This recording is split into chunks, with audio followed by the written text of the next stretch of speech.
Estos niños no pueden ver porque tienen cáncer ocular. Este cáncer ocular es el retinoblastoma.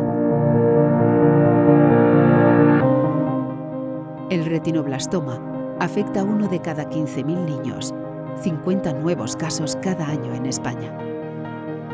Si no se trata con rapidez, pueden perder la vista para siempre. No mires hacia otro lado. Nuestros niños te necesitan para volver a ver.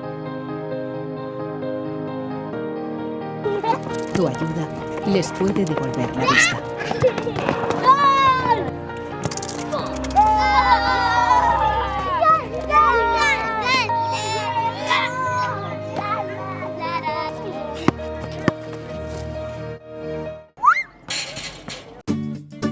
En la asociación AENAR trabajamos para conseguir recursos para la investigación en la lucha contra el retinoblastoma.